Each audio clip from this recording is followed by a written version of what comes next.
toutes et à tous et bienvenue sur cette matinale consacrée à la relation entre le développeur et l'intelligence artificielle. Selon une dernière étude de Stack Overflow menée sur un panel de 65 000 codeurs, 76% des personnes interrogées indiquent utiliser l'IA dans le cadre de leurs activités, j'ai presque envie de dire quotidiennes. Ce chiffre élevé ne doit rien au hasard, l'IA générative étant capable de créer du code sans autre aide qu'un prompt bien écrit. Pour autant, les codeurs et les organisations de leur ensemble ne font pas une confiance aveugle à l'IA. Mais toutefois, de là à croire que ce sont les humains qui augmenteront l'IA dans le futur, il n'y a qu'un pas. Ce qui est certain en revanche, c'est que l'IA est solidement ancrée, dès aujourd'hui, dans les habitudes des développeurs. Comment s'assurer que la qualité reste au rendez-vous ?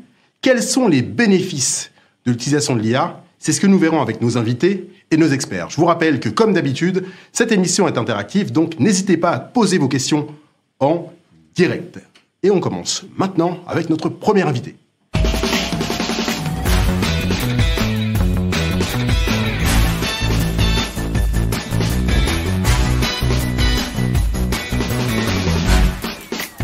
Nous sommes avec Chadi Antouche. Chadi, bonjour. Bonjour Thomas. Merci beaucoup d'avoir accepté notre invitation. Vous êtes partenaire chez Wavestone. Rappelez-nous qui est Wavestone, Chadi, s'il vous plaît. Wavestone, c'est un cabinet de conseil international avec des racines européennes qui accompagne des grandes entreprises dans leurs transformations les plus critiques. Voilà, on voit souvent, en matière de cybersécurité, votre camarade Jérôme Biwa, que je salue au passage, qui, de temps en temps, va apparaître à la télé et un peu partout. Alors, Chadi, nous sommes là pour parler d'IA et de la relation entre l'IA et les développeurs. Pourquoi est-ce qu'aujourd'hui, on peut dire que les développeurs sont les plus concernés par l'irruption de l'IA depuis finalement l'IA générative, j'entends, depuis novembre 2022 ?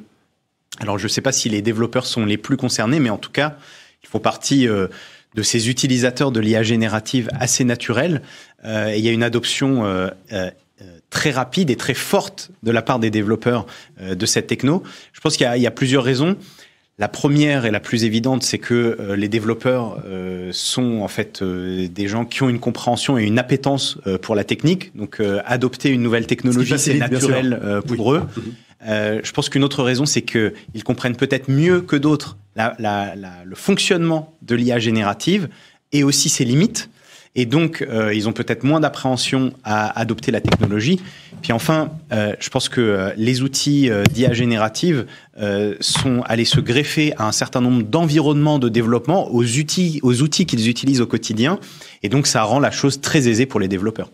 On n'est pas sur, et c'est intéressant de le rappeler, on n'est pas sur un cycle d'adoption de technologie très long. Je me rappelle que quand on a commencé à parler DevOps, quand on parlait Agile, quand on parlait de Scrum ou tout un tas de méthodes que les développeurs ont adoptées, on était forcément sur des cycles longs. On sait qu'Agile a fait l'objet d'un manifeste, que ce manifeste était quand même relativement ancien, j'ai plus les dates en tête.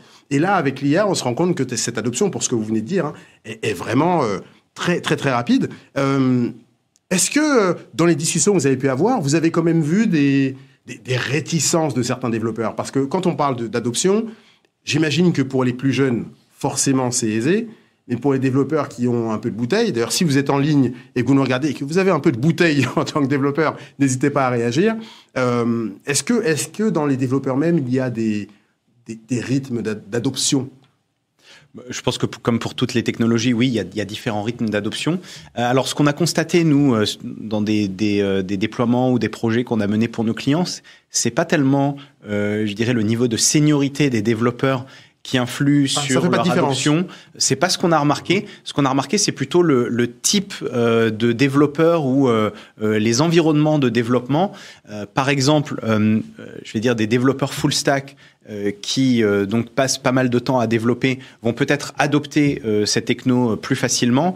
Là où je dirais peut-être des développeurs data, des data scientists qui utilisent le développement pour arriver à leur fin sur le travail des données, voient peut-être un petit peu moins l'intérêt. Puis après, évidemment, il y a toujours des gens qui vont être un peu plus conservateurs, des gens qui vont être un petit peu plus progressistes, si je le dis comme ça, dans l'adoption des technos. Alors, introduction, je disais rapidement que l'IA rendait un service très simple. C'était la génération de code. Je ne vais pas dire la simple, parce qu'il n'y a rien de simple derrière. En tout cas, c'était la génération de code. Pourquoi est-ce qu'aujourd'hui, l'IA va beaucoup plus loin que ça ? On en parlera bien sûr dans cette émission, mais j'aimerais avoir votre avis là-dessus. Oui, d'un point de vue fonctionnel, effectivement, la fonction de base d'un système d'IA générative lié au développement, c'est de générer du code. Donc, on prompte comme les IA génératives qu'on connaît maintenant de type chatbot. On fait une demande et puis ça génère du code. Mais en fait, ça permet de faire beaucoup plus de choses que ça. Tout d'abord, il y a un sujet, par exemple, ou une fonction d'autocomplétion du code. C'est-à-dire, je commence à coder et l'IA me propose de finir mon code. D'ailleurs, tous les développeurs qui ont testé cette fonction disent c'est quand même incroyable de commencer à écrire quelque chose et d'avoir un système qui complète et qui se trompe pas tellement que ça. Mais qui fait quand même des erreurs. Qui fait bien sûr des erreurs. Qui fait bien sûr des erreurs. Il n'y a pas de magie. Comme pour toutes les IA génératives, il n'y a aucune magie. Donc ça peut être de l'autocomplétion, mais ça peut servir à pas mal d'autres choses. Ça peut servir à générer du code, vous savez, du code un petit peu standardisé, ce qu'on appelle du boilerplate code en anglais, c'est-à-dire du code qu'on peut réutiliser pour différentes applications. Mais ça peut aussi servir à expliquer du code, à documenter du code, ce qui est un petit peu la tâche souvent fastidieuse de dire j'ai fait le code, maintenant il faut que je documente tout ce que j'ai fait. Et là, les fonctionnalités, le détail vraiment du code. Comment ça fonctionne, ce que ça fait, quelle fonction fait quoi, etc. Ça permet de faire ça. Et puis ça peut aller jusqu'à des fonctions assez avancées, intéressantes de génération de tests unitaires, de scénarios de tests, voire de la traduction d'un langage de code vers un autre langage de code, ce qui est assez puissant. On est vraiment, si j'essaye de schématiser, de résumer, on est vraiment, alors, sur le code, on fait déjà beaucoup de choses, vous venez de l'expliquer, mais on est sur vraiment l'ensemble de la chaîne, du code, de la complétion de code, du test, donc on peut imaginer que on a une IA qui est vraiment présente sur l'ensemble de la chaîne. Absolument, ça commence à toucher l'ensemble de la chaîne. Ce qui a ensuite évidemment des implications non techniques, puisque quand on commence à dire ça fait bouger les lignes sur toute la chaîne de développement logiciel, forcément ça a des impacts à côté sur l'organisation. J'aimerais qu'on dise un mot sur la qualité, Chadi, parce que on a beaucoup parlé ces derniers mois et ces dernières années, je dirais, allez, je vais dire cette dernière année et demie, des résultats de l'IA. Il y avait beaucoup d'hallucinations. Ces hallucinations existent encore aujourd'hui, même si tous ceux qui testent les différentes IA génératives, alors je ne parle pas que de ChatGPT, il y en a plein d'autres, Perplexity, Gemini, Claude, enfin bon, bref, il y en a beaucoup plus, toutes celles qui sont spécialisées. Mais si on revient sur la question du code, une IA va pas tout de suite toucher la cible. Est-ce qu'on a un risque, est-ce qu'on risque d'assister, en fait, à travers cette utilisation qui est de plus en plus suivi de l'IA en guise d'assistant pour le codeur, ça va peut-être même plus loin. Est-ce qu'on a un risque de voir la qualité du code s'effondrer ?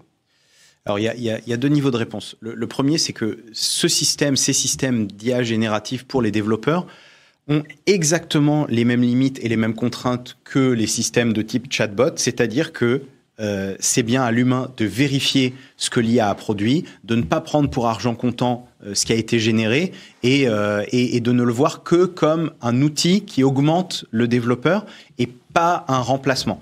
Mais ça, c'est vrai sur tous les systèmes d'IA générative, c'est aussi vrai pour le développement. Donc on n'y échappe pas, c'est la même règle, il n'y a pas de magie. Ce sont des générations basées sur la réponse la plus attendue statistiquement, et donc ça a ses limites d'hallucinations, de problèmes, d'erreurs factuelles, etc.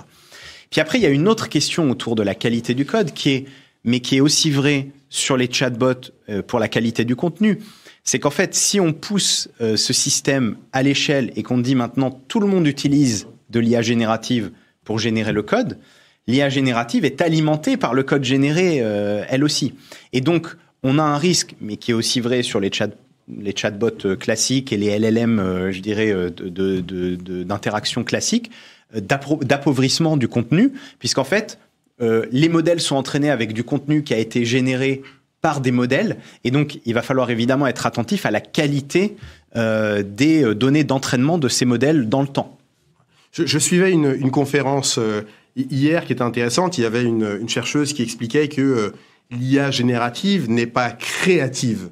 Et c'est intéressant qu'elle répète cette évidence-là, puisque l'IA générative, effectivement, va pouvoir générer des choses, mais elle ne va pas partir de zéro pour créer un code ou d'une qualité particulière. Est-ce que vous devez encore avoir cette discussion avec vos clients, avec vos prospects ? Est-ce que vous devez leur répéter encore aujourd'hui que une IA ne vaut pas 10 développeurs ? quand vous avez une IA, quand vous avez vos développeurs qui ont utilisé de l'IA, eh bien, votre équipe de 15 développeurs va pas passer à 2 parce que vous avez une IA. Est-ce que c'est encore un type d'échange que vous avez aujourd'hui, Chadi? Oui, absolument. En fait, encore aujourd'hui. Encore aujourd'hui, je pense qu'il faut le répéter. Il n'y a pas de magie, il n'y a pas de création au sens innovation du terme. Ce sont des algorithmes qui génèrent du contenu sur la base de contenus existants. Ça peut ressembler à de la création parce que en agglomérant des contenus, ça peut donner quelque chose de nouveau. Et de jamais vu, mais il faut y être attentif sur le fait de dire on va pas forcément remplacer une équipe de 2 développeurs par 2 développeurs. Je nuancerai un petit peu le propos dans le sens où, en effet, l'IA ne va pas remplacer l'humain. Je pense que ça, on arrive maintenant à rassurer tout le monde là-dessus. En revanche, le fait de dire un humain augmenté par de l'IA est capable demain de produire plus, en plus grande quantité, en plus grande qualité, ou avec beaucoup plus de confort ce qu'il ne le fait aujourd'hui. C'est vrai dans le monde du développement, c'est vrai dans beaucoup d'autres domaines. Ça, c'est quand même une idée qui est intéressante d'un point de vue productivité, performance, efficacité. Il y a une question aussi que j'aimerais aborder ce matin parce que je pense que c'est dans la tête d'une partie des gens. C'est-à-dire qu'aujourd'hui, avec de l'IA, tout le monde, d'IA générative notamment, tout le monde peut s'imaginer développeur. Alors j'ai quelqu'un sous mes yeux dans ce studio là, qui est un de mes proches collègues, qui m'a montré, j'en parle parce que c'est assez drôle, il n'a pas de formation de codeur, mais il m'a montré une application qui fonctionnait. Le tout généré avec de l'IA générative. Donc ça veut dire que potentiellement, demain, n'importe qui peut coder. Vous êtes dans l'entreprise, vous êtes au marketing, vous avez besoin d'un outil spécifique pour faire remonter les informations, pour traiter les datas d'une manière. Vous êtes au service compta, vous avez beaucoup de fiches de paie à générer. Alors, il y a déjà des solutions qui existent, mais vous avez besoin d'un métier, d'un outil très pointu, très spécifique, parce que ce que vous avez ne vous décompte pas les RTT comme vous le voulez, par exemple. Donc, est-ce qu'on va vers un monde où, pour chaque fonction, eh bien, tout le monde pourra générer, créer la petite application qu'il veut, avec les risques qu'on imagine, bien sûr, pour le système d'information de l'entreprise? Là aussi, je pense que c'est une question qui se pose dans beaucoup de domaines, de la médecine jusqu'au journalisme. On ne peut pas devenir un médecin avec de l'IA. On peut penser qu'on a l'expertise d'un médecin. C'est un des risques, effectivement, mais il y a des limites. Vous avez mis le doigt dessus. J'ai vu ces derniers jours un exemple d'une femme qui, avec l'IA, s'est concocté une crème pour faire disparaître ses problèmes de peau. Attention, c'est dangereux. Il faut consulter des médecins. Oui, c'est dangereux.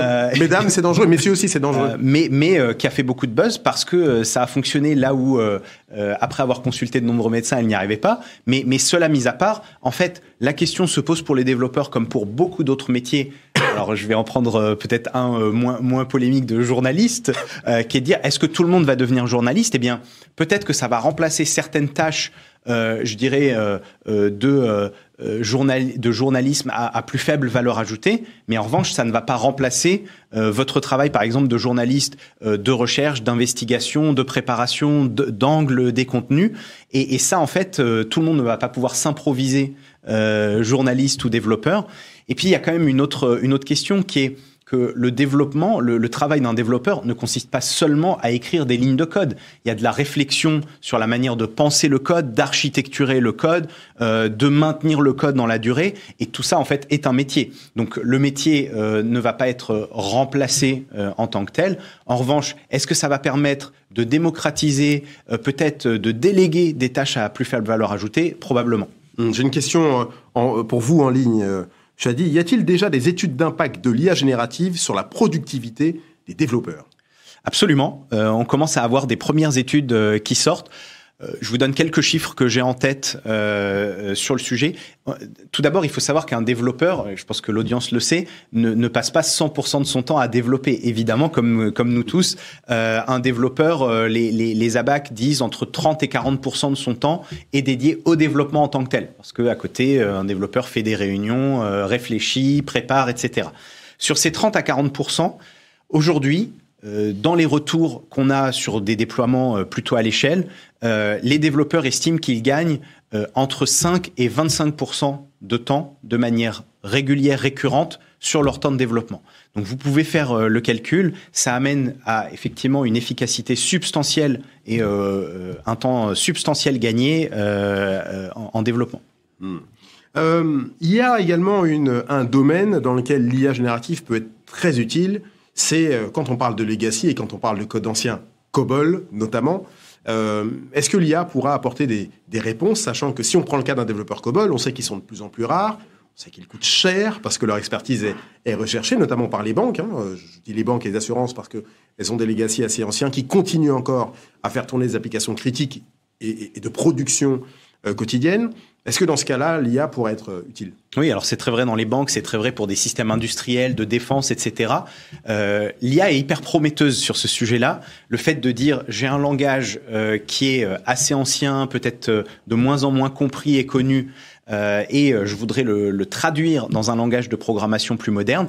Alors, on a fait des expérimentations, il y a des expérimentations en cours. Je pense que dans un certain nombre de cas, c'est assez prometteur.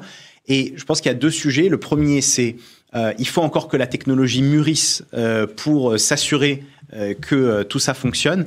Puis il y a un autre sujet qui est un sujet de prise de risque. Souvent, les systèmes que vous décrivez sont des systèmes qui tournent sans problème. D'ailleurs, c'est pour ça qu'ils sont toujours là depuis 10, 20, 30, 40, 50 ans. Et donc, avant d'appuyer sur le bouton en disant on va les décommissionner et les passer sur une nouvelle techno, évidemment, il va falloir s'assurer qu'on ait le même niveau de fiabilité de service. En revanche, un endroit où ça peut être très utile, comme je le disais en début d'émission, c'est la documentation. Parce que souvent, une difficulté qu'on a avec ces codes un petit peu legacy, anciens, c'est qu'on ne comprend même plus comment ils fonctionnent et ce qu'ils font. Et là, sans toucher au code en tant que tel, avoir une IA qui explique ce que fait ce code, ça peut être vraiment à forte valeur ajoutée. Alors là encore, pareil, je me permets de repréciser encore, c'est-à-dire que l'IA ne va pas remplacer le développeur de COBOL. L'IA va permettre de récupérer de la connaissance, elle va permettre peut-être d'apporter des choses en plus, mais elle ne remplacera pas un développeur de COBOL qui, lui, a travaillé sur ce sujet et qui est un expert de ce domaine. Absolument, il va toujours falloir avoir un expert qui comprend ce que fait l'IA et pas donner les rênes à la machine, évidemment. Une dernière question pour vous, Chadi. Elle fait écho à une question que j'ai posée un peu plus tôt.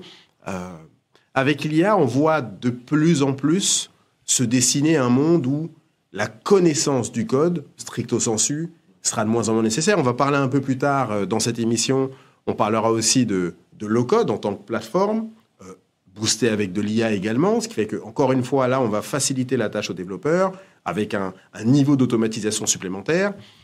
Pour autant, ça pose vraiment cette question-là de se dire, est-ce que demain, une entreprise qui va vouloir lancer un applicatif, peut-être même pas pour de l'interne, mais tenter des choses avec l'extérieur, est-ce qu'on peut dire que finalement, l'idée de l'application, l'idée de ce qu'elle va faire, l'idée des résultats qu'elle doit atteindre et ce qu'elle doit produire, sera plus important que l'application elle-même et de savoir la façonner? Très certainement. Je pense qu'un parallèle qui est intéressant, c'est de regarder ce qui s'est passé avec Internet les 25 dernières années, en disant... au début des années 2000, on avait beaucoup de débats autour de protocoles de routage, de la manière de bien proxifier les flux, enfin des choses très techniques qui étaient importantes et qu'il fallait traiter. Aujourd'hui, la transformation amenée par Internet et le fait de mettre en ligne, disons, un site Internet, c'est pas le sujet de savoir précisément quelle techno ou comment les paquets vont être routés d'un point A à un point B. C'est quelque chose qui a été maintenant traité, qui est maîtrisé, qui est standardisé. Et la valeur ajoutée est moins dans le fait de construire un site Internet que dans le contenu qu'on va y mettre, l'interface utilisateur, la manière dont il est utilisé. Donc je pense que ce sujet-là va effectivement arriver dans le monde du développement et il serait sage de s'y préparer. Allez, toute dernière question, Chadi, je n'y résiste pas. Est-ce que les entreprises, pour attirer des développeurs, ont intérêt dès maintenant à indiquer, eh bien, quand vous travaillerez chez nous, vous aurez accès à tel IA, vous pourrez, alors avec des guidelines, des chartes d'utilisation bien précises, est-ce que ça peut être pour vous, dès maintenant, un facteur d'attraction que les entreprises peuvent utiliser pour attirer des développeurs? Ah oui, j'en suis persuadé. Je pense que le fait d'offrir ces outils aujourd'hui aux développeurs va devenir un standard de marché. Un standard de marché pour vous. Je pense qu'aujourd'hui, il va être difficile dans les 2 prochaines années d'attirer des développeurs. Si on ne leur offre pas ce type d'outil, ça va devenir l'outil, un des outils de base du développeur. Et donc, les entreprises ont tout intérêt à regarder comment elles peuvent offrir un accès à de l'IA générative pour les développeurs. Parce que si elles ne le font pas, elles prennent le risque de ne plus être en mesure d'attirer les meilleurs talents. D'accord, donc ça va vraiment faire partie, l'IA, pour peut-être conclure là-dessus, l'IA fera vraiment partie pour vous de la panoplie de la boîte à outils, la boîte à outils. Développeurs. Absolument. Voilà, futur radieux. Merci beaucoup, Chadi, merci d'avoir été avec nous. Merci Thomas. Merci. Et je vous propose de poursuivre avec notre prochain expert.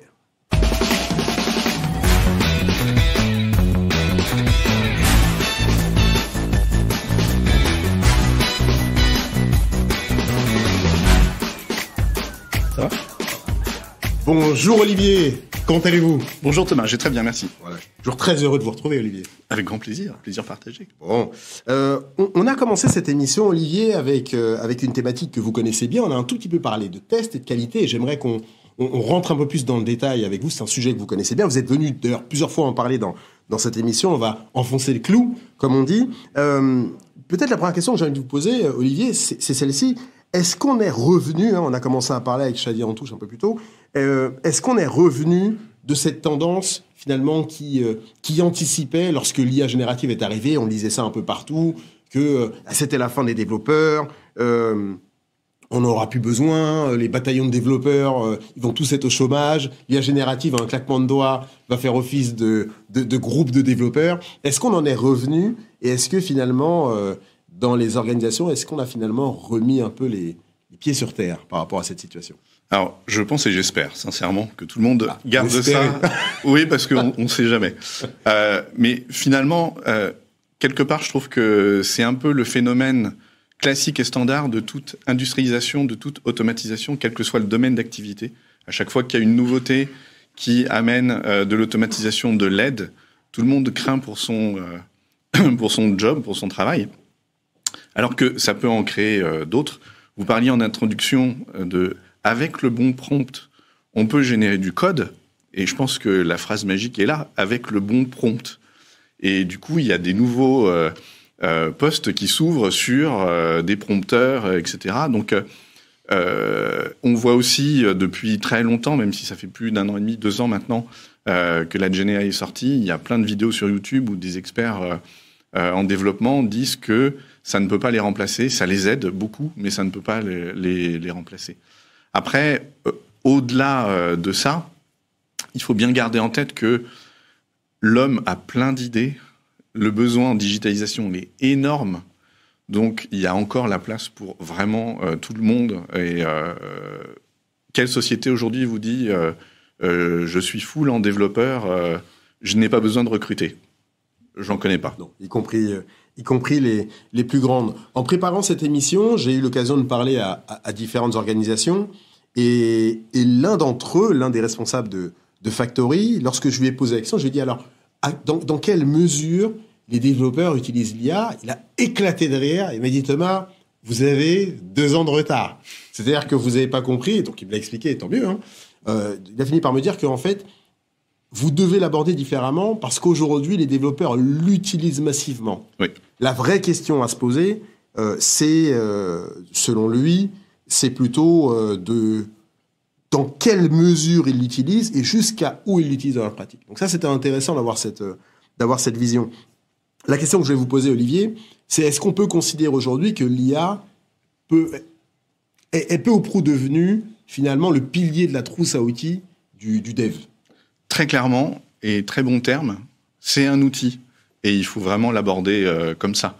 Ça facilite sur des activités qui sont basiques et ça peut faire gagner du temps et finalement aider le développeur à se concentrer sur son cœur d'activité. Chadi l'a très bien dit, le développeur ne fait pas que développer. Finalement, il est l'interface entre le métier, il traduit le besoin, l'idée du métier pour réaliser quelque chose et que ça réponde aux besoins utilisateurs. Donc, le développeur, et c'est pas le seul, a une autre activité que le développement et s'en sert comme un outil, c'est indéniable. Ça va continuer, ça va sûrement s'augmenter avec l'amélioration des Gen AI. Alors je sors un peu du fil parce que j'ai une question en ligne que je voudrais vous poser. Elle vient de quelqu'un qui la pose en ligne, en particulier dans le passage à l'échelle de... Alors je recommence parce qu'il y a une virgule que j'ai sautée. En particulier dans le passage à l'échelle de l'utilisation, comment gérer les risques légaux, propriété intellectuelle, données sensibles. Très vaste sujet. On pourra en parler pendant 1 heure. Oui, mais c'est un vrai risque. Et finalement, cette notion de propriété intellectuelle, au-delà de la Gen AI, je me souviens d'une histoire d'un développeur qui avait mis un bout de code dans un référentiel de code qu'il avait partagé. Et du jour au lendemain, il avait décidé de le retirer. Ça avait mis en vrac beaucoup de sites Internet qui utilisaient ce bout de code-là parce qu'il considérait que c'était sa propriété. La propriété intellectuelle sur le code est un vrai sujet. Tout ce qui concerne la Gen AI et ce que produit la Gen AI, finalement, à qui ça appartient, on peut se poser la question. Et je pense qu'il va falloir mettre des guides, des standards. On voit que la Gen AI peut fournir du contenu. Souvent, la société en reste responsable. J'ai pour mémoire cette histoire d'un voyageur que vous m'aviez raconté oui. avec le chatbot qui lui avait Exactement. dit on te rembourse ton billet. Et finalement, Air Canada avait dit non, on rembourse pas. Non, et finalement, oui. Et finalement, oui, c'est ça. Donc, c'est un sujet à suivre. Le mieux, comme toujours, c'est de formaliser les choses, de définir et de mettre des règles, sûrement. C'est assez intéressant ce que vous dites là, Olivier, comme toujours d'ailleurs, sur cette question de provenance du code. J'ai posé, je pense, la question à 4 personnes. J'ai eu 2 genres de réponses. La première, c'était l'IA va, en générant du code, va s'inspirer de ce qui existe ailleurs. Donc, elle va copier ce qui existe ailleurs. Et l'IA, en générant du code... Non, j'ai eu 3 réponses. Donc, elle s'inspire de ce qu'il y a ailleurs. Elle va s'inspirer du contexte qu'on lui aura insufflé. Et dans le 3e exemple, elle va créer à partir du prompt. J'ai eu 3 réponses différentes. Et donc, du coup, ça nous ramène à cette question de propriété intellectuelle. On ne sait pas avec l'IA. Oui. C'est le cas de beaucoup d'entreprises. Alors, certaines ont des guidelines très précis, très encadrés, donc peut-être que pour celle-là, ce n'est pas le cas. Mais généralement, on ne sait pas d'où vient le code. En tout cas, la question, c'est pas qu'on ne sait pas d'où vient le code, mais la question reste toujours entière. Comment est-ce qu'on peut la résoudre finalement ? Résoudre, je sais pas. J'ai pas de réponse magique à ça. Je pense que indiquer, mettre des guidelines pour les développeurs, ça c'est très important. Bien rappeler et finalement former sur ce qu'est l'outil de la Gen AI, ça c'est très clairement important. La Gen AI, Shadi le disait, c'est des stats finalement. Donc si beaucoup de développeurs ont fait la même erreur sur la sur la création du code dans le passé, il y a des chances que la Gen AI reproduise ce genre de travers humain et il faudra le corriger. Mais c'est quelque chose à suivre, très clairement. On ne peut pas donner un outil à quelqu'un sans finalement lui donner un guide, une façon de travailler avec. Est-ce que certaines tâches, et je reste encore sur génération de code, parce que c'est vraiment pour moi la tâche emblématique, il y en a d'autres, hein, le test, on en parlera dans quelques instants. Est-ce que cette tâche-là, finalement, a vocation à disparaître pour basculer plutôt dans le rôle de développeur, j'entends, dans les différentes tâches qui sont les siennes, plutôt se concentrer sur une tâche de vérification et d'optimisation du code. Donc la création basculerait sur l'IA, donc on n'aurait plus cette partie-là à créer de code, mais le développeur serait là pour optimiser. Est-ce que on tend peut-être vers une réorganisation du poste et de la mission du développeur ? Peut-être, je pense que ce qui est très important, le développeur est un expert. On sait dans tous les domaines, pour garder ce niveau d'expertise-là, il faut quand même pratiquer. Donc, laisser les choses simples, pour l'instant en tout cas, à la Gen AI, sûrement. Mais je pense que le développeur doit quand même pratiquer, peut-être à se focaliser sur de l'intégration, parce que c'est aussi une autre grande problématique, et garder ce niveau d'expertise. Pour ça, pour moi, c'est obligatoire, il doit pratiquer. Il y a 2 thématiques qui sont importantes, et comme je l'ai dit, on les aborde très souvent avec vous. C'est la question de la qualité et du test. Oui. Il n'y a pas de qualité sans un humain derrière. En tout cas, c'est difficile. On a déjà parlé à différentes reprises. Est-ce que ces phases-là sont...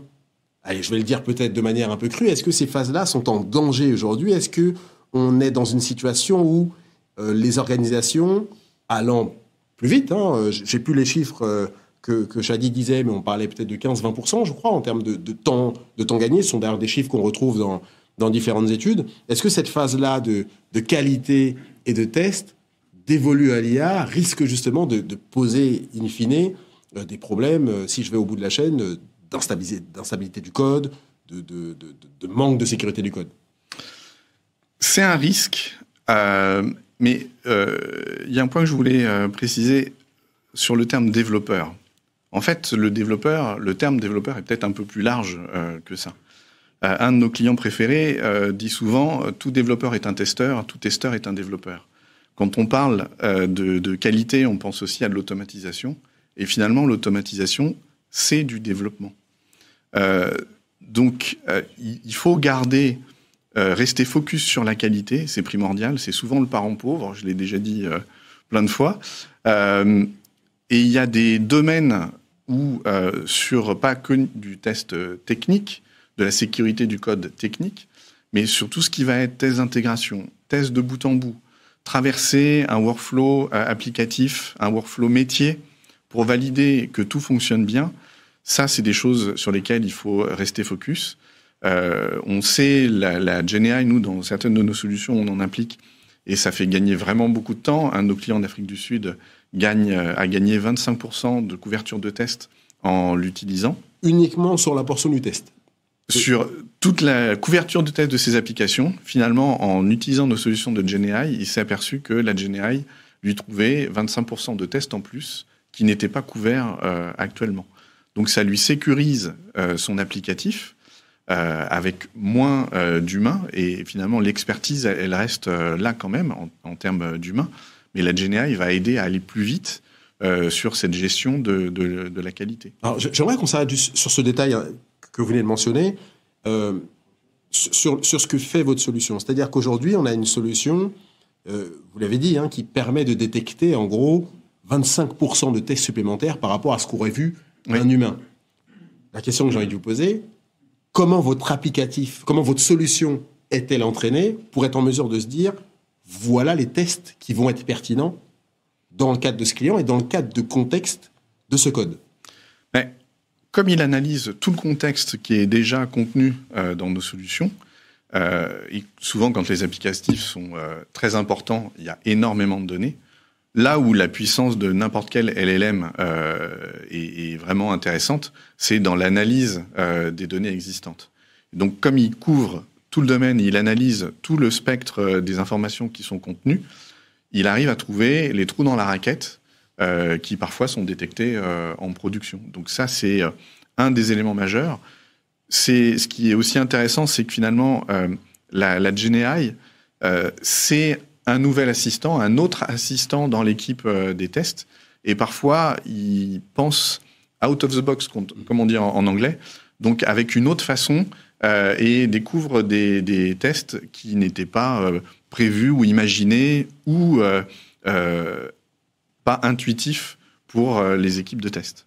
On a beaucoup de questions en ligne, Olivier. Je vais les favoriser. Alors, on a deux questions.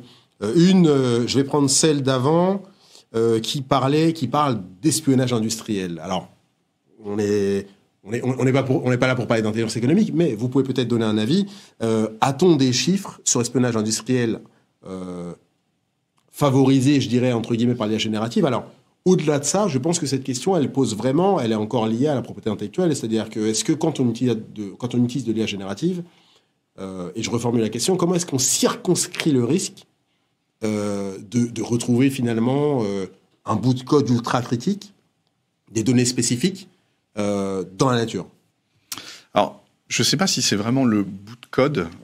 Finalement, c'est plus les règles fonctionnelles que le code en lui-même qui est souvent critique. Tous nos clients et toutes les sociétés sont très sensibles à cet aspect sécurisation de la propriété intellectuelle, pas du code, mais du métier. D'accord. Nos solutions embarquent un certain nombre de sécurités. On limite l'utilisation des données pour l'apprentissage, etc. Et on a aussi beaucoup de clients qui nous demandent des choses vraiment en cloud privé, qui ne sortent pas, qui restent chez eux. Après, le problème de la sécurité, pour moi, elle reste un peu classique.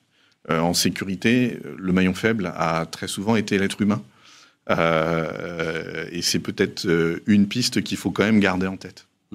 Il nous reste moins d'1 minute et encore 2 questions. Encore une question en ligne pour vous, Olivier. Les tests fonctionnels sont complexes à maintenir et à adapter au changement du code. Comment l'IA peut-elle aider? Très rapidement, Olivier. Justement, par cet effort de documentation, donc l'IA va être capable d'analyser la fonctionnalité du code et s'adapter et proposer un test ou mettre à jour un test. On a aussi des tests automatisés en codeless qui peuvent permettre de se dédouaner des aspects techniques des changements de l'applicatif. Une toute dernière question pour vous, Olivier. Quels garde-fous les organisations peuvent-elles mettre en place pour s'assurer que les développeurs ne délaissent pas trop de tâches à l'IA et que finalement, la qualité et le fonctionnement, on a parlé de la qualité du meilleur global avec vous ce matin, finissent par en pâtir? Vraiment garder l'être humain sur les aspects validation, pas forcément que qualité logicielle, mais quand quelque chose est généré, demander à l'être humain de vérifier que c'est bien conforme à ce qui était attendu, au prompt, l'efficacité du prompt.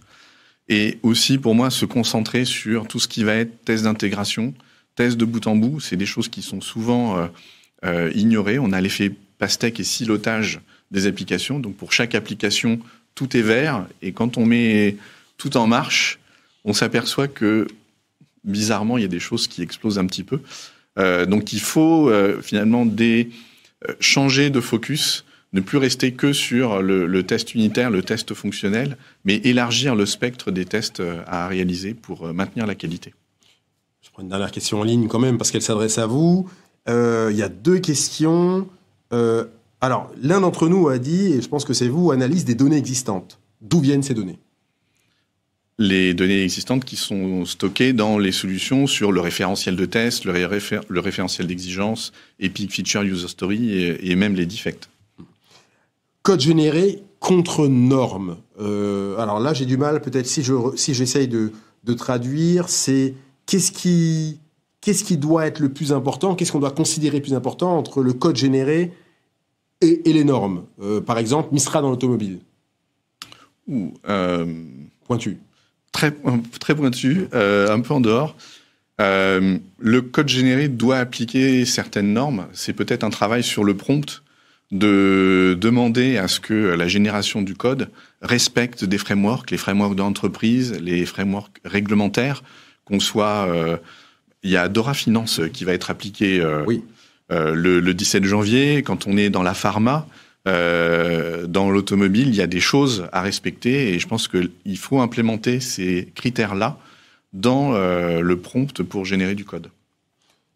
Merci beaucoup. Avec grand plaisir. Merci beaucoup, Olivier, d'avoir été avec nous. Je vous rappelle que tous nos experts qui sont présents sur le plateau, vous pouvez bien sûr les contacter pour approfondir les sujets avec eux. Merci beaucoup, Olivier, d'avoir été avec nous ce matin.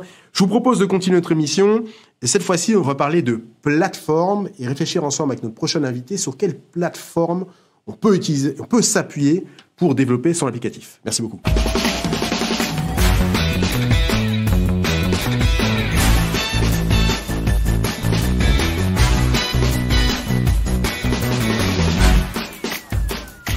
Nous sommes avec Steve Delmotte. Steve, bonjour. Bonjour Thomas. Alors Steve, vous êtes Regional Sales Manager chez Pure Storage. Bienvenue sur notre plateau. On a beaucoup parlé de qualité, on a beaucoup parlé de tests. On va continuer bien sûr à en parler. Difficile de parler de tout cela sans évoquer la question de la plateforme, parce qu'il n'y a pas de développement sans plateforme, on est bien d'accord. Quels sont les éléments clés d'une infrastructure, j'ai envie de dire solide, qui sont en mesure de soutenir justement l'utilisation croissante de l'IA en entreprise et le développement, le travail fait par les développeurs grâce à l'IA? Excellente question. Je dirais simplement déjà l'agilité. En fait, les plateformes se doivent d'être agiles puisque forcément, ce qui va fonctionner au-dessus, si on parle d'IA, etc., ça a beaucoup de flexibilité, ça croît très très vite et donc du coup, il y a une notion d'agilité. Quand on parle d'agilité, de plateforme agile, bien entendu, on va penser aux plateformes type, vous savez, Kubernetes, des choses avec les microservices, etc., qui vont faire que les demandes de croissance, la puissance de l'application vont faire qu'en dessous, il faut, c'est comme si on allait construire une autoroute, par exemple, on part de 4 voies, il faut qu'on termine en 4 voies. Donc si on respecte un petit peu cette norme, qu'on construit les choses de façon assez flexible, on va réussir à atteindre des niveaux déjà d'exigence, de performance qui sont demandés par ces applicatifs qui aujourd'hui fonctionnent un peu différemment que ce qu'on avait pu connaître dans le passé il y a 20 ans, 25 ans, un peu du monolithique on peut dire. Et donc du coup ces notions d'extension, d'adaptabilité, le fait aussi de pouvoir fonctionner un peu de n'importe où. Vous savez, beaucoup d'usages en fait sont faits de la manière, c'est-à-dire qu'il y a des morceaux qui vont fonctionner dans le cloud, il y a des morceaux qui vont fonctionner dans les data centers des clients. Et donc du coup cette hybridation, il faut aussi que les plateformes soient capables de les accueillir avec de la flexibilité, donc avec un scaling horizontal et vertical. Je fais grossir à gauche, à droite, je fais grossir toute partie de mon infrastructure, pas juste un élément. Et aussi après, pour aussi permettre, par exemple, qu'on appelle la mise à jour constante. Vous savez, on va parler un petit peu de développement continu, CI/CD, etc., etc. Et donc, du coup, par rapport à ça, il faut aussi ces éléments qui soient compatibles, j'ai envie de dire, à ce genre de système.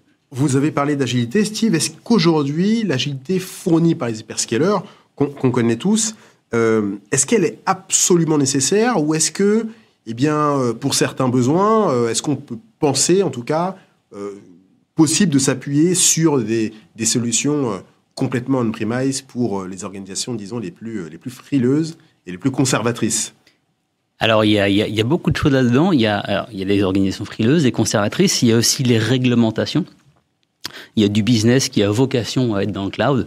Pour, encore une fois, des notions de réglementation. Est-ce que c'est compliant? Est-ce qu'on a le droit de mettre ces données dans le cloud? Je sais pas, des données bancaires ou des choses comme ça. Et donc, du coup, il y a pas de bonne façon de faire. Il y a plusieurs façons de faire en fonction des contraintes business.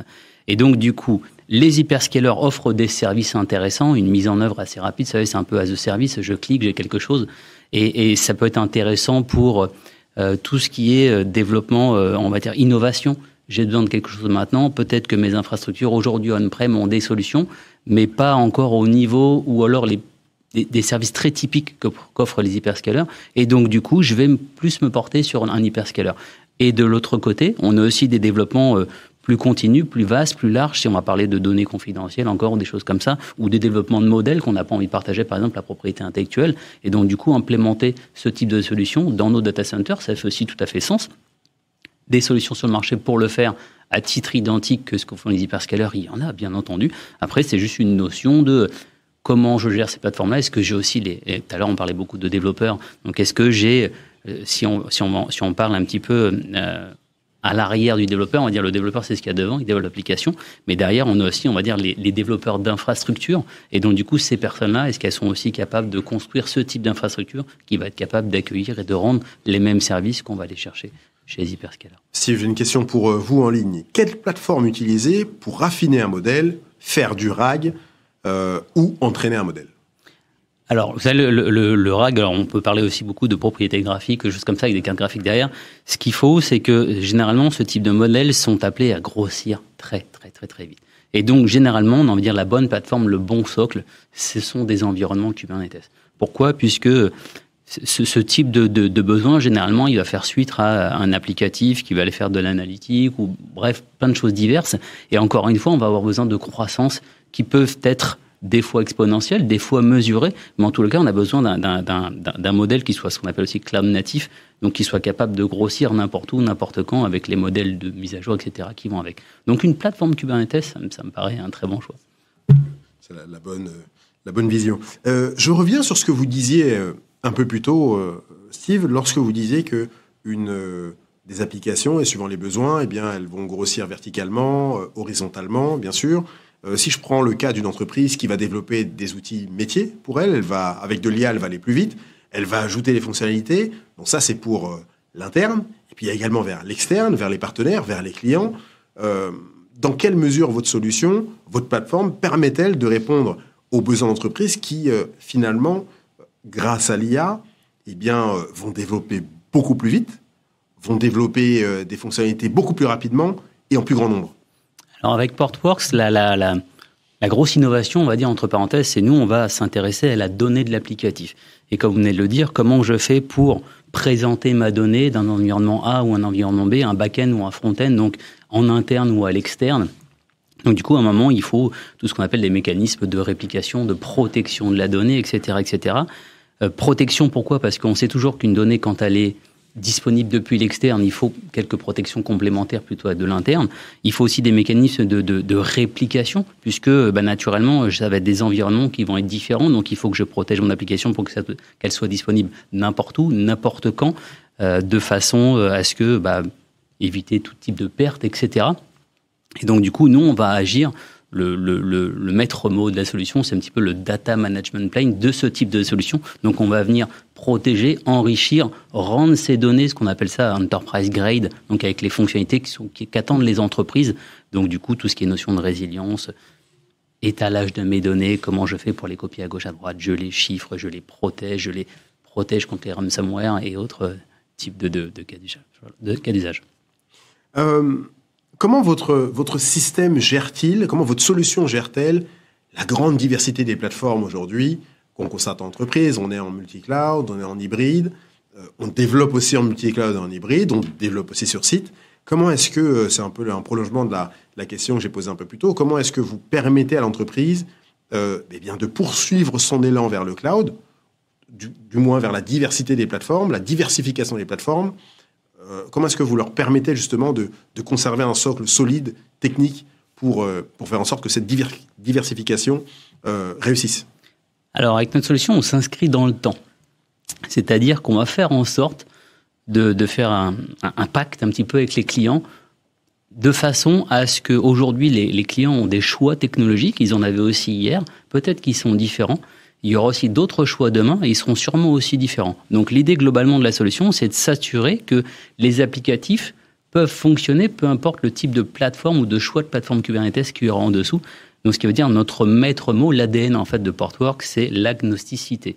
Ce qui veut dire qu'aujourd'hui, des clients peuvent faire un choix technologique A, demain un choix technologique B. L'idée, encore une fois, c'est de se dire comment je vais faire pour que mes applicatifs soient compatibles, de ne pas réavoir à tout redévelopper à chaque fois. Comment je vais protéger ma donnée, comment je vais la copier sur ce cluster-là, etc., etc. Donc là, c'est toute l'essence de la solution. On est totalement agnostique. Donc un client qui ferait des choix aujourd'hui et qui en ferait d'autres demain ne se poserait pas la question comment je vais faire pour utiliser mes données. Parce que la donnée, c'est bien sûr l'or noir de l'entreprise. Et forcément, à un moment ou à un autre, on a beau avoir des applicatifs, ces applicatifs communiquent avec de la donnée et ces données, il faut s'assurer qu'elles soient compatibles et utilisables n'importe où avec n'importe quelle solution.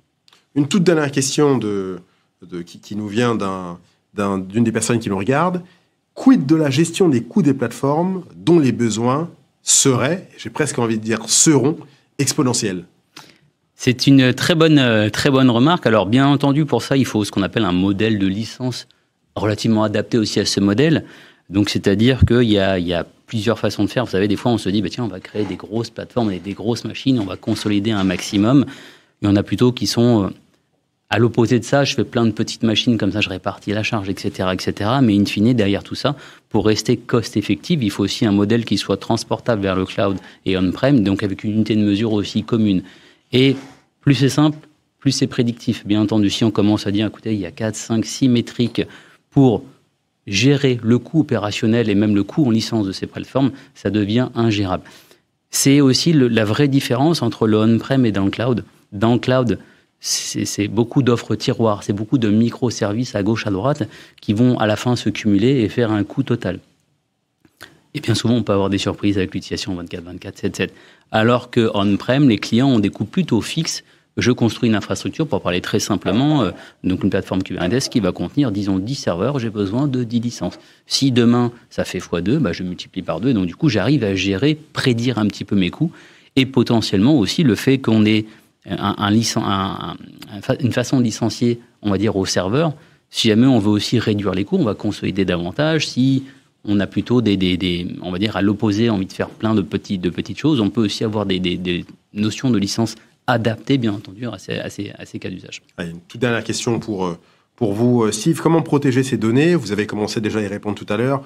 Comment protéger ces données, si possible, pour l'utilisation de solutions IA en ligne, et comment, justement, avec vos solutions, vous rendez cela possible?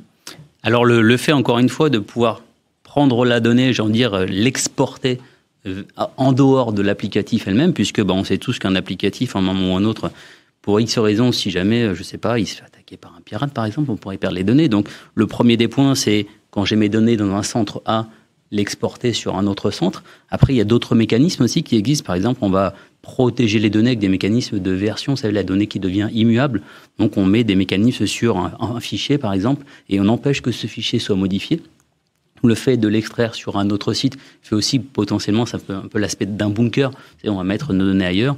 Et le jour où il y a un problème, potentiellement, l'applicatif, lui, on sait le reconstruire.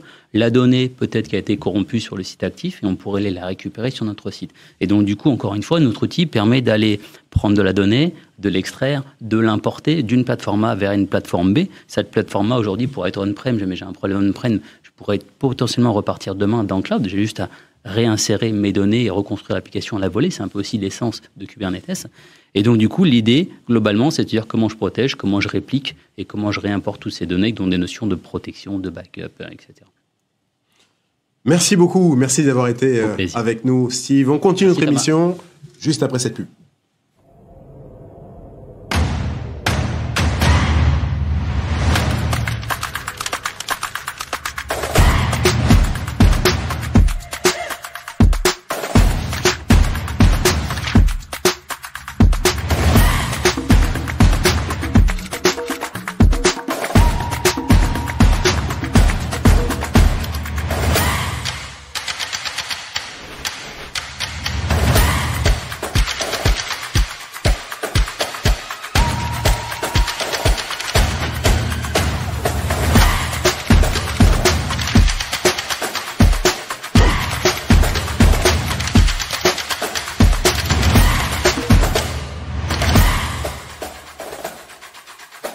Et tout de suite, nos prochains experts.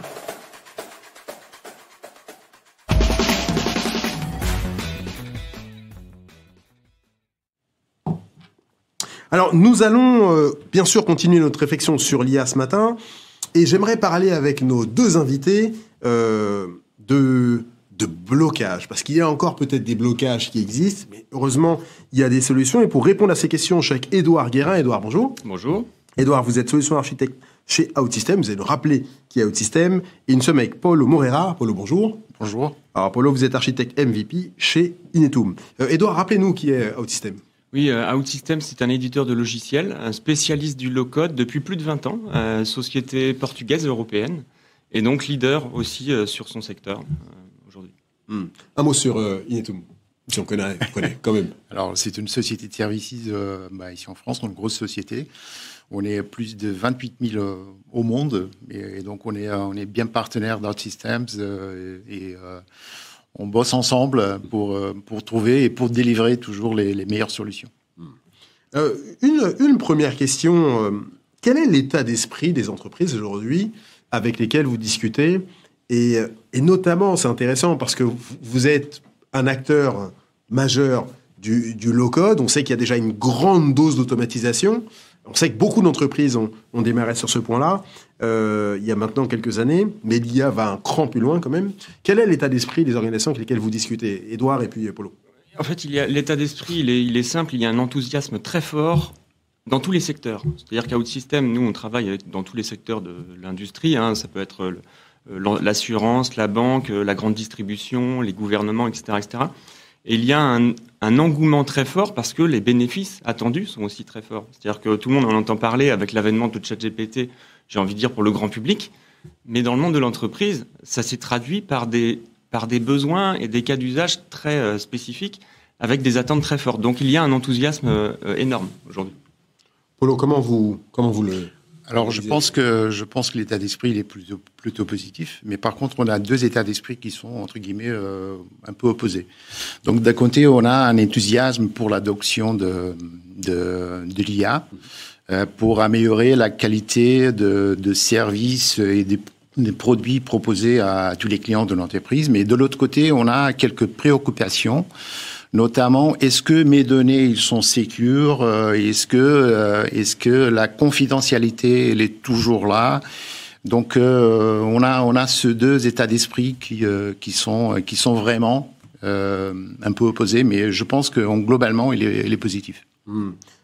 Édouard, qu'est-ce qui explique encore les blocages qu'on constate chez certaines organisations? On sait que la question de la donnée, je parlais de frilosité, on sait qu'elle est encore, elle peut être encore une question urticante, je dirais. Qu'est-ce qui peut expliquer ça, en fait? Je dirais qu'il y en a deux. En fait, il y a le temps, déjà, le facteur temps, et le deuxième qui est la méconnaissance. Le facteur temps, c'est en fait, les DSI, elles sont saturées par les besoins des métiers, ce qui peut être compréhensible. Et donc, en fait, il y a cette absorption-là, aujourd'hui, de l'IA, qui reste encore compliquée parce que il faut investir, ça prend du temps. Le deuxième volet, qui est la méconnaissance. Tout à l'heure, j'entendais parler de le COBOL, il faut des spécialistes, et c'est rare, et c'est vrai, mais des développeurs aujourd'hui qui sont aguerris sur l'IA, utiliser un prompt, c'est une chose. Utiliser réellement l'IA et des algorithmes, c'est autre chose. Et donc cette méconnaissance-là, aujourd'hui, c'est les deux principaux freins. J'en ajouterai peut-être éventuellement un troisième, qui est aussi la gestion des coûts, à savoir la multiplication des coûts à différents étages, coûts de stockage, coûts de calcul, et les autres, c'est les principaux freins. Le temps, la méconnaissance et les coûts. Est-ce que vous voyez des freins, vous aussi, Paulo? Est-ce qu'il y a des freins aujourd'hui que vous constatez et comment est-ce que, peut-être tous les deux d'ailleurs, comment est-ce que vous contribuez à les lever, notamment à travers la plateforme OSystem? Alors, je pense que les deux que j'ai mentionnés tout à l'heure, donc la confidentialité et la sécurité, je pense que ce sont les deux freins qui sont potentiellement les plus importants. Alors, je pense qu'avec une plateforme comme OutSystems, on peut, entre guillemets, mitiger un peu ces deux risques-là par rapport à l'architecture de la plateforme elle-même. Mais je pense que ce sont les deux points que je considère qui sont là toujours. D'accord. Après, notre travail, en fait, en tant qu'éditeur, c'est de proposer une plateforme qui absorbe tout ça, c'est-à-dire absorber toute cette complexité. On le faisait déjà avec le low-code, c'est-à-dire de proposer une plateforme de développement visuel pour aller plus vite. Donc, on a des ratios de développement. On va diminuer le temps de développement de 2 à 4. Mais avec l'arrivée de l'IA, on va avoir des temps de développement encore plus réduits, y compris en maintenance. Et là, on parle de 4 à 8 potentiellement. Donc nous, notre travail, c'est d'absorber vraiment cette complexité pour justement dire un développeur qui aujourd'hui, même moyen, sans être péjoratif, mais qui est pas forcément Zeus, quoi, c'est pas Dieu sur Terre, aujourd'hui, il saura faire des développements et des applications même complexes grâce au low-code et l'IA. Quels sont les besoins encore pour rester sur votre plateforme? Quelles sont les zones que vous aviez détectées sur votre plateforme sur lesquelles vous avez détecté qu'en tout cas les développeurs pourraient avoir besoin de votre plateforme et que l'IA pourrait contribuer à apporter des solutions? C'est surtout sur nous, c'est les temps de développement, mais aussi les intégrations. Hein. Les intégrations, c'est toujours quelque chose de compliqué. C'est-à-dire que, certes, développer une application et les règles métiers, ça se fait bien, c'est maîtrisé, ça, aujourd'hui. Mais les intégrations avec le SI, c'est-à-dire dire, on doit se connecter avec Salesforce, avec SAP, autres. Aujourd'hui, les plateformes type low-code apportent ces connecteurs-là déjà dès le départ. Et l'IA va aider justement pour sélectionner peut-être les bons jeux de données, sélectionner les bonnes prochaines étapes aussi pour le développeur dans sa construction de l'application. Donc aujourd'hui, c'est ça, c'est des accélérateurs pour le développement et aussi pour la finalité, pour l'utilisateur final de l'application. C'est lui apporter des IHM qui sont peut-être plus belles, plus rapides, c'est tous ces bénéfices-là. Qu'est-ce que vous disaient les utilisateurs de votre plateforme? Quand on va sur votre site, on voit il y a des très très très belles références dans différents domaines, des différents verticaux. Quelle discussion vous aviez avec eux et au-delà de ce que vous avez dit, Édouard, qu'est-ce qu'ils attendaient d'une plateforme comme la vôtre? Qu'est-ce qu'ils attendaient et quelle accélération ils attendaient? Parce quand on parle de low-code, on est déjà sur des plateformes d'automatisation qui facilitent grandement le travail des développeurs. Est-ce que les gens n'attendaient pas quelque chose peut-être de trop exagéré que vous ne pouviez pas fournir? Quel genre de discussion vous aviez avec eux? En fait, il y a une appréhension au départ. Cette appréhension, c'est de dire, déjà, est-ce que ça ne va pas nous remplacer, quelque part? Mais aujourd'hui, c'est pas du tout le cas. On sait que le développement applicatif, c'est un métier et il y a pas de problème avec ça. Un développeur restera un développeur. Mais pour répondre à la question, ces blocages-là aujourd'hui qu'on a pu trouver ou en tout cas qu'on a pu résoudre, c'est notamment les temps de développement. Je reviens toujours là-dessus, mais c'est vraiment le temps de développement qu'on accélère. Et donc, ça permet quelque part aux développeurs de se concentrer sur l'essentiel. Nous, on va éliminer tous les aspects rébarbatifs du développement. un développeur, aujourd'hui, moi-même j'ai fait du développement, il y a des choses qui sont inintéressantes. C'est pas intéressant, il y a des choses qui parfois sont vraiment inintéressantes, et donc nous on va éliminer tout ça. Et donc ça va permettre aux développeurs de se concentrer sur vraiment la fonctionnalité la plus importante d'une application. Comment est-ce que vous gérez la variété des plateformes? C'est la question que je posais à l'invité précédent, et vous avez commencé à en parler, Édouard. Comment est-ce que vous gérez cette variété, cette complexité de plateformes? Parce qu'on développe sur site, on développe sur le cloud, parfois on est connecté à des écosystèmes partenaires. Enfin, cette complexité, vous la connaissez aussi bien que moi. Comment est-ce que vous répondez justement à cette complexité, et comment est-ce que vous apportez, j'ai envie de dire, dans quelle mesure vous êtes un facteur de simplification pour des organisations qui ont besoin de gagner un peu de visibilité? Ouais. Alors à la fois c'est positif et négatif pour les entreprises, c'est-à-dire que plus il y a de diversité, plus ils ont le choix. Donc ça c'est très bien. C'est une bonne chose. Exactement. À l'inverse, ça peut rendre compliqué le démarrage, c'est-à-dire dire par où je commence, je démarre par quelle techno, est-ce que c'est celle-là qu'il me faut vraiment? Donc nous, notre travail, c'est pas de standardiser, mais disons de s'interfacer avec quasiment tout le monde, de discuter avec tout le monde, et de dire, nous, on va vous proposer une plateforme qui va vous permettre d'utiliser le meilleur de tous ces mondes-là. C'est-à-dire, aujourd'hui, si vous devez utiliser un Gemini, un Azure, un OpenAI ou autre, nous, on va avoir des connecteurs pour faire ça. Donc, quelque part, oui, je comprends que c'est compliqué pour les DSI de faire un choix, parce qu'il y a une grande diversité, mais nous, justement, on absorbe ça pour quelque part simplifier ces aspects. Comment vous répondez lorsque vous êtes avec vos clients, vos prospects? Comment est-ce que vous répondez à cette crainte, finalement, de voir une solution supplémentaire dont on a besoin, qui va s'inscrire dans un contexte où on a déjà quand même pas mal de complexité? Alors, je pense que, comme Edouard disait tout à l'heure, donc nous, on enlève tout le facteur de complexité pour s'interfacer avec tout et n'importe quel type de système.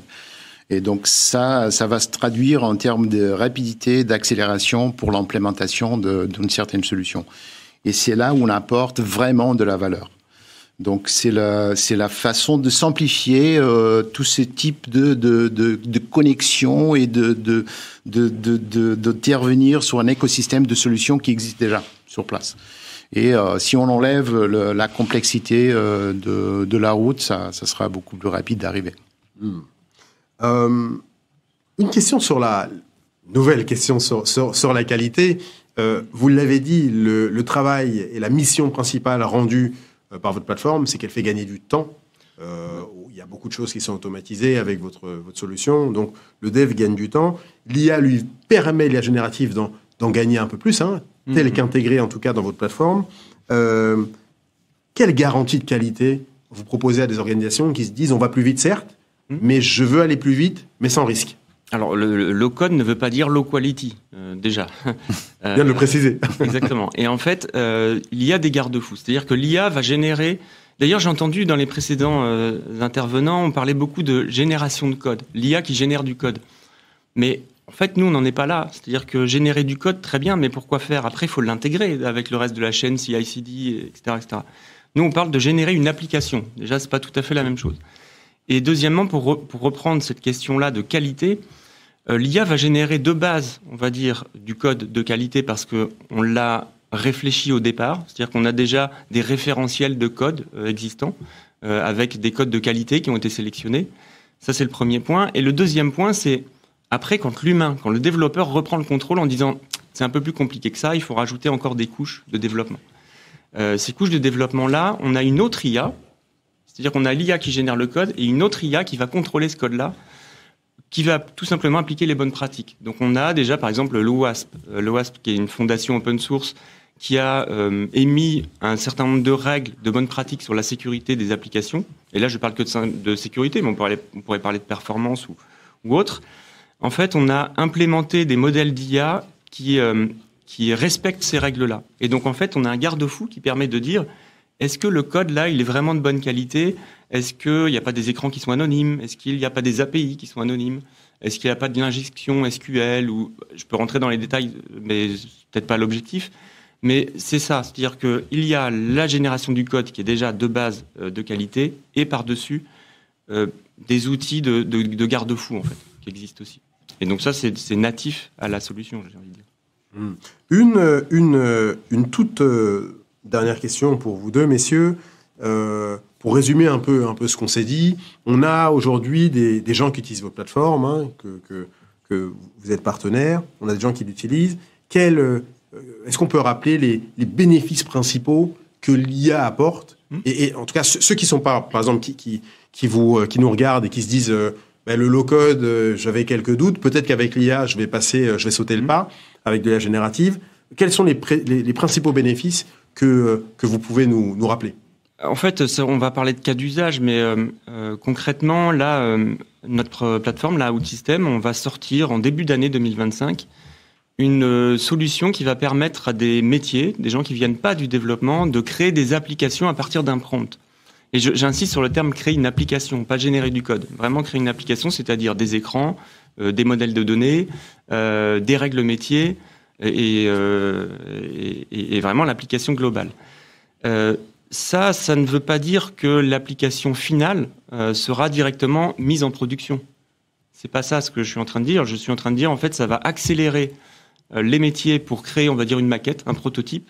Et après, les développeurs vont reprendre le contrôle en disant non, c'est un peu plus compliqué que ça. Il y a des intégrations avec des API, avec le SSO, l'authentification, etc., etc. Donc nous, aujourd'hui, c'est des gains à la fois pour l'IT, pour les développeurs, parce qu'ils développent plus vite avec nos technologies de low-code plus l'IA, et les métiers vont aussi avoir une certaine autonomie plus tard. Ce qui posera d'autres questions de gouvernance, bien entendu, mais qui existent déjà en vérité aujourd'hui. Bon, question de gouvernance que j'espère vous accueillir à l'avenir encore sur le plateau. On aura l'occasion. C'est un autre sujet. C'est ça, voilà. C'est un autre sujet. Merci beaucoup, messieurs, d'avoir été avec nous ce matin. Nous allons poursuivre notre émission avec, cette fois-ci, 2 témoins qui vont nous expliquer comment, dans leurs équipes respectives, l'IA est utilisée par les développeurs. À tout de suite.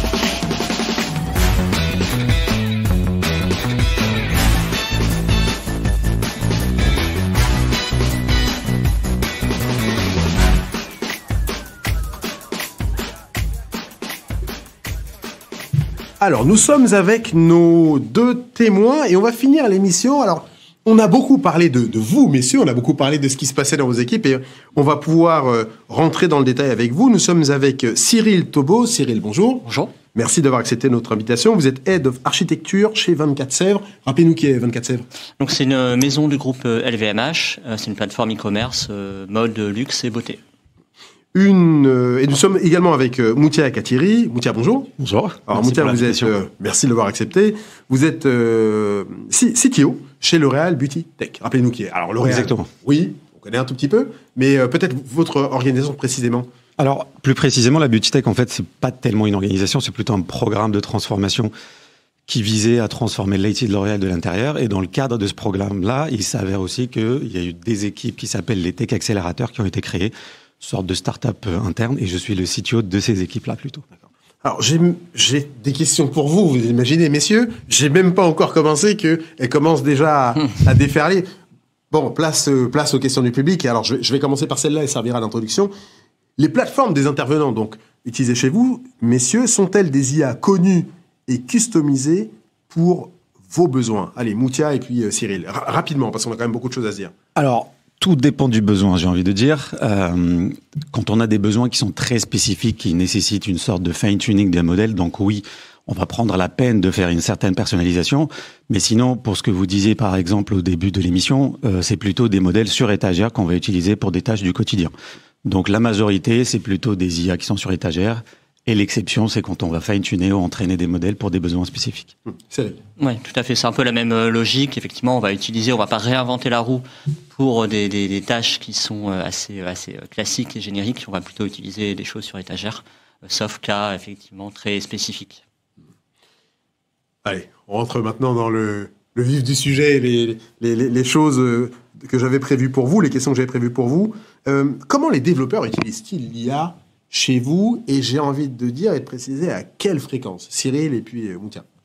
Alors, aujourd'hui, c'est utilisé principalement sur des tâches qui sont un peu annexes au développement, qui ne sont pas vraiment au cœur du métier de développeur. Je pense notamment à l'écriture des tests et des tests unitaires.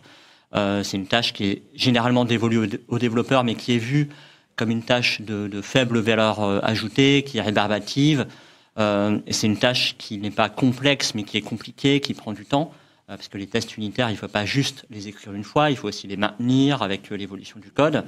Et c'est un sujet dans la tech en général depuis plusieurs années. On a en tête cette fameuse pyramide de tests où on va écrire beaucoup de tests unitaires, un petit peu de tests fonctionnels et quelques tests de bout en bout, et qu'on remet en cause. C'est un modèle qu'on remet en cause parce que il ne donne pas satisfaction dans la validation des applications et dans la qualité des applications produites. Et donc on se pose beaucoup de questions sur refondre cette pyramide et faire moins de tests unitaires, plus de tests fonctionnels, etc. Mais c'est pas tant lié à la qualité intrinsèque des tests unitaires et leur valeur qu'au fait que, ils sont peu écrits, pas écrits, mal écrits, très peu fiables, et on ne peut plus, toute la pyramide finalement n'est plus fiable parce que la fondation des tests unitaires n'est pas fiable. Et donc l'IA finalement peut changer complètement la donne là-dessus en redonnant finalement de la fiabilité, de la qualité dans l'écriture des tests unitaires, en automatisant complètement cette partie-là. L'IA se moque que ce soit une tâche rébarbative et donc va pouvoir, grâce à la connaissance du code, produire des tests unitaires qui sont pertinents, qui sont fiables et dont elle va pouvoir vérifier le résultat ensuite donc on va pouvoir complètement délester les développeurs de cette tâche-là et amener beaucoup plus de qualité sur la validation totale de l'application. Moutia. Alors, chez L'Oréal, au sens assez large, c'est des pratiques qui sont assez répandues maintenant. Si je parle plutôt de nos équipes au sein du Tech Accelerator, plus de 90% de nos développeurs sont déjà dans une utilisation quotidienne. Donc, pour répondre à la question plus de 90%. Plus de 90%. Et l'objectif, c'est que l'intégralité de nos développeurs puisse s'appuyer sur ces technologies-là. Pour des raisons très simples. C'est que, comme le disait Cyril, il y a le volet test, mais ça vient après. Mais il y a d'abord l'engineering et la réalisation du code. Et là, on est vraiment au centre du sujet, dans le sens où la productivité d'un développeur, certes, elle n'est pas égale entre un senior et un développeur qui est junior, qui est jeune. Donc, l'apport d'un LLM, d'un GitHub Copilot ou autre pour l'aider à produire son code, elle est vraiment liée aussi à son expertise. Quelqu'un qui est très senior et qui maîtrise la techno dans laquelle il code, il va en tirer profit beaucoup plus vite et de manière beaucoup plus à apporter de la valeur business dans son produit. Quelqu'un qui est un peu plus junior, on a remarqué que en fait, au final, entre lire de la doc, essayer de débugger ce que le LLM lui a proposé comme suggestion, il gagnera pas forcément de temps. Exactement. C'est pas forcément là où on est le plus productif, mais ceci dit, ça reste quand même au global de bout en bout. Quand on va faire les tests, quand on va débugger, ça c'est quelque chose dont on parle très peu, mais quand on a des applications en production aujourd'hui, l'intelligence artificielle nous permet aussi de débugger, d'aller exactement voir où est le problème et du coup gagner énormément de temps. Et donc tout ça mis bout à bout fait que aujourd'hui, je peux clairement dire qu'on ne peut plus s'en passer parce que c'est clairement un gain de productivité, de réactivité, mais aussi de time to market pour nos business. Vous retrouvez, Cyril, dans une partie des éléments que vient de présenter Moutia sur notamment la partie de debug. Quand on a une solution comme ça qui permet de débugger automatiquement, on gagne un temps fou à la place de ce que ferait un humain. Est-ce que c'est aussi des fonctions que vous utilisez ou peut-être pas encore? Alors, relativement peu, mais je rejoins complètement sur l'aspect développeur junior et senior. C'est vrai que la seniorité du développeur a un impact fort sur l'utilisation de l'IA et sur la pertinence finalement de l'utilisation de l'IA, où on se rend compte qu'effectivement, c'est mieux de connaître le sujet pour que l'IA soit un véritable assistant pertinent et de qualité, plutôt que effectivement découvrir le code, découvrir un nouveau langage, c'est beaucoup plus difficile. Ouais. Question en ligne. Comment le fine-tuning des IA est fait pour les cas particuliers chez chacun d'entre vous? Moutia et puis Cyril, rapidement. Donc là, on ne parle plus de génération de code, j'imagine, parce que là, clairement... Non, là, on parle de fine-tuning. Ouais. Voilà, de fine-tuning au sens large. Alors, en fait, c'est le fine-tuning, c'est clairement, en fait, si on prend un modèle qui a un réseau de neurones, le fine-tuning, ça va venir, en fait, actualiser les derniers hyperparamètres des dernières couches de ce réseau de neurones pour le rendre plus adapté à notre contexte. Donc, ce qui se passe, c'est que on a un modèle qui est entraîné sur de la donnée qui est plutôt générique et on va vouloir le spécialiser. Donc, aujourd'hui, la majorité, par exemple, des cloud providers qui mettent des modèles sur étagère propose aussi de fine-tuner ces dernières couches. Et donc, ça se passe très simplement en réentraînant ce modèle-là sur votre propre donnée, ce qui lui permet d'être beaucoup plus spécialisé dans ses prédictions et dans ses réponses. Et donc, très simplement, on va lui faire cruncher énormément de data qui est très spécialisée sur le besoin pour lequel on souhaite l'utiliser plus tard. Et donc, généralement, on utilise la même plateforme, que ce soit AWS, Google ou Azure. On va utiliser la même plateforme qui expose le modèle pour ingérer ces data-là, faire l'entraînement avec la capacité de compute sur la même plateforme, et puis ensuite exposer ce modèle-là, que ça soit en mode batch ou en API, pour pouvoir l'utiliser ensuite dans nos applications. Est-ce que vous voulez dire un mot Non, exactement. On va plutôt utiliser des briques intermédiaires qu'on va effectivement alimenter avec notre propre donnée, apprendre avec nos propres données, pour fine-tuner l'usage, effectivement. Une autre question pour vous, Cyril. On a parlé avec les autres intervenants effectivement de vérification du code. Comment est-ce que l'IA permet d'améliorer justement ce processus de revue de revue du code, et ça nous ramène bien sûr sur la question de la qualité. Comment est-ce que vous l'utilisez dans ce cadre-là?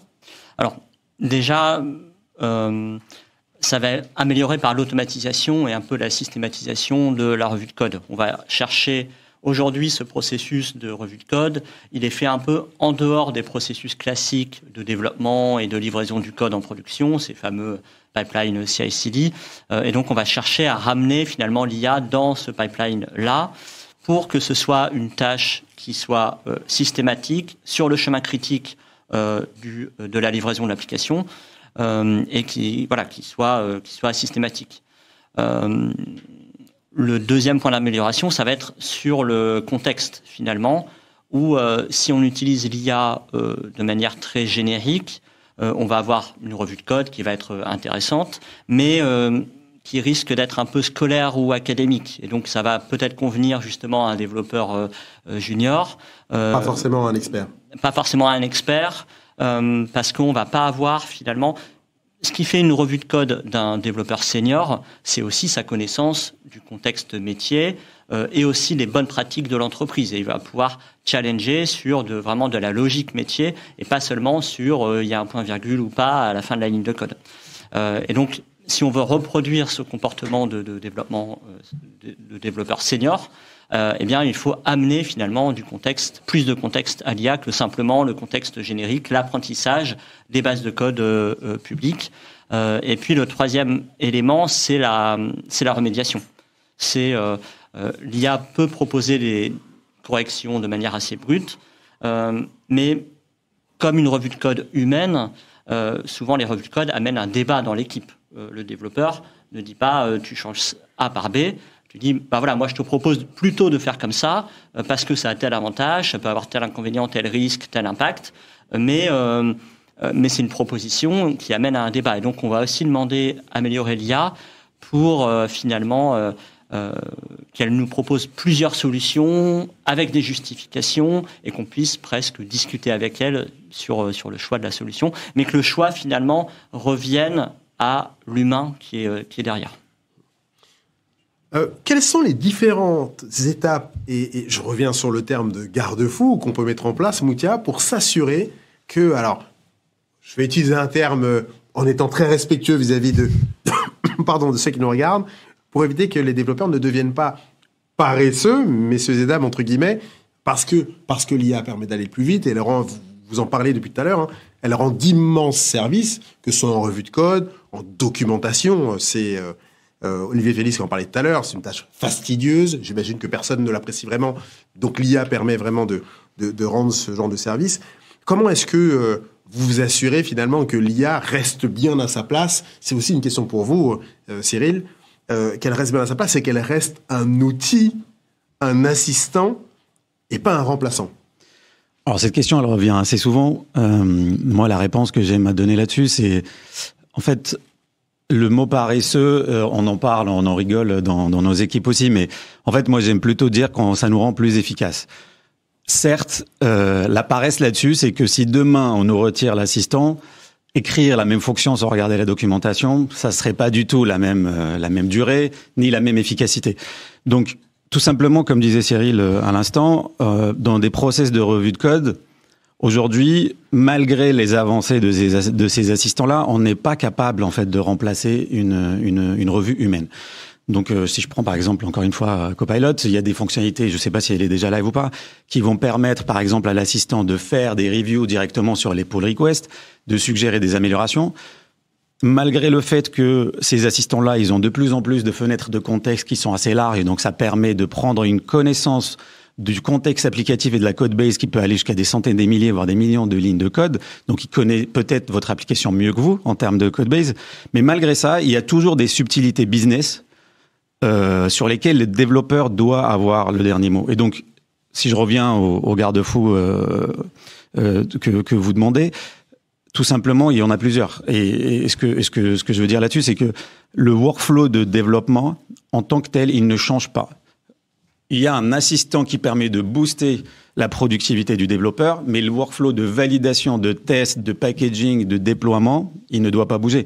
C'est-à-dire que quand je fais mon code, je vais faire ma pull request, même s'il y a une revue peut-être d'un assistant, je veux que ça soit le tech lead qui puisse valider ces changes-là.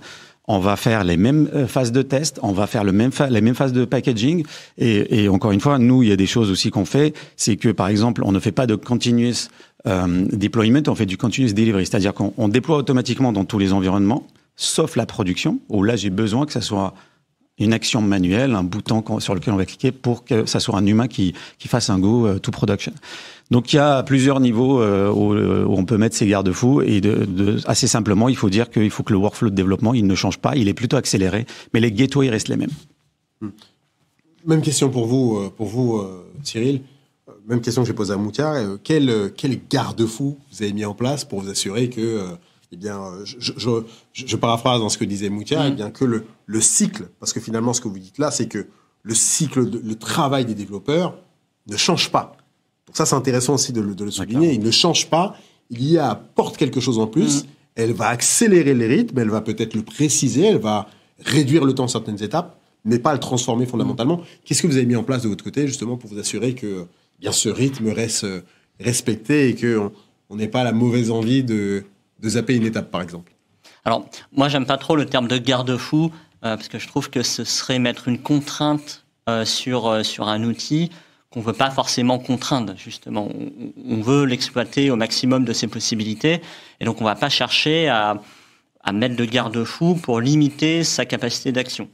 Je rejoins complètement ce que dit Moutia sur le processus de développement et ce que je disais tout à l'heure sur le pipeline CI/CD. Pour moi, si on veut parler de garde-fou, c'est le garde-fou. C'est-à-dire que le pipeline est toujours le même. Le processus de développement, de test, d'intégration et de déploiement de l'application en production reste complètement le même, et l'IA ne fait que s'intégrer finalement dans ce processus existant. On ne change pas le processus, on ne réinvente pas la manière dont on déploie les applications en production, on intègre simplement l'IA là-dedans, et avant tout pour un besoin de productivité. Productivité, ça, pas dans le sens de faire plus, mais de laisser plus de temps aux développeurs pour faire autre chose. On parlait du métier du développeur. Aujourd'hui, beaucoup de développeurs ont cette impression d'être un peu des exécutants, des presse-boutons. On leur demande quelque chose sans vraiment de réflexion et on leur demande juste pardonnez-moi l'expression, mais de pisser du code. Et beaucoup de développeurs ne se retrouvent pas finalement dans cette évolution du métier-là. Et pour moi, l'IA, à travers cette amélioration de la productivité, leur permet de donner plus de temps pour finalement monter dans la chaîne de valeur, faire beaucoup plus de conception, d'être plus proche des aspects fonctionnels et métiers de l'application, prendre des décisions plus larges, plus méta. Et donc, pour moi, l'IA est un vrai outil bénéfique pour la productivité et pour le métier du développeur, qui correspond, en tout cas, j'ai l'impression, aux aspirations des développeurs aujourd'hui dans leur métier. Des questions encore pour vous en ligne. Alors, une que j'ai du mal à décrypter, je voulais vous la lire, je pense qu'elle vous dira quelque chose. Pour les test units, est-il possible de partager à l'IA les specs et d'en déduire les cas de test? Moutia et puis Cyril. Alors, c'est une très bonne idée, j'ai jamais testé encore. On fait quasiment la totalité aujourd'hui de nos tests unitaires avec les assistants de code. Ce qui est sûr, c'est que la fonctionnalité est tellement simple, c'est-à-dire on vient de coder une fonction, sélectionner, on va lui dire génère-moi les tests unitaires. Ce qui va se passer, c'est que souvent, ces tests unitaires, si on lui a pas précisé la manière avec laquelle il va les écrire, il va faire le plus straightforward et on va pas forcément être d'accord avec ça, on va vouloir les réécrire. Ce qu'on peut faire, c'est de fine-tuner ça aussi, c'est-à-dire on peut lui donner un exemple, lui dire moi j'aime écrire mes tests unitaires de cette manière-là parce qu'elle est plus efficace pour moi et pour mon application. Donc à partir de maintenant, tu m'écris mes tests unitaires de cette manière-là. À partir de ce moment-là, on va avoir les tests unitaires qui correspondent à cette architecture-là. Par contre, donner des specs totalement fonctionnels, je ne vois pas forcément l'intérêt dans le sens où pour faire des tests unitaires, c'est des fonctions de code qu'il faut tester. Donc il va tout seul comprendre à quoi sert la fonction, mais on peut toujours l'aider et lui rajouter des éléments de contexte, ça va l'aider à mieux faire ses tests unitaires, ça c'est sûr. Complètement. Sur le périmètre des tests unitaires, il faut bien voir que les tests unitaires sont des tests de bas niveau qui cherchent à tester presque toutes les lignes de code. Donc effectivement, on n'a pas forcément besoin des specs et l'IA est complètement en mesure, grâce au code qu'elle a à disposition, qui est le code de l'application, de déduire elle-même les tests unitaires associés au code. Donc là-dessus, on n'a pas forcément effectivement besoin des specs. Et après, effectivement, je rejoins complètement Moutia, c'est le contexte. On en revient à cette notion de contexte spécifique qui va changer finalement la pertinence des tests unitaires qui seront générés par l'IA. Question pour vous, Moutia, parce que vous parliez de pull request tout à l'heure, donc c'est une question qui vous est directement adressée. Vous parlez de Copilot pour faire de la revue de code pull request. Quid de la confidentialité? Alors, le volet de confidentialité là-dessus, une fois que vous avez Copilot, vous avez déjà le sujet qui se pose. Dans le sens où, si vous utilisez Copilot pour de l'assistance à de la génération de code, il a déjà accès à votre code base. Donc le sujet, il est beaucoup plus global, il n'est pas lié forcément à la partie pull request. Donc, ce sujet-là, c'est des sujets. Je sais que il y a plusieurs écoles pour gérer ces sujets-là, l'école à l'américaine et l'école à l'européenne. Et donc, par exemple, je vous prends l'exemple de L'Oréal. Dans nos discussions contractuelles avec Microsoft, notamment pour Copilot sur GitHub, c'est des volets qui ont été pris en compte dans les discussions juridiques et légales avec le fournisseur. Mais là-dessus, il faut rassurer les gens sur le fait que évidemment qu'il faut avoir un certain nombre de cadres juridiques pour nous assurer que notre code va pas se servir à réentraîner l'algorithme et du coup, notre manière de faire potentiellement va se retrouver ailleurs. Il y a deux choses à dire. La première, c'est il faut comprendre comment ces assistants de code fonctionnent.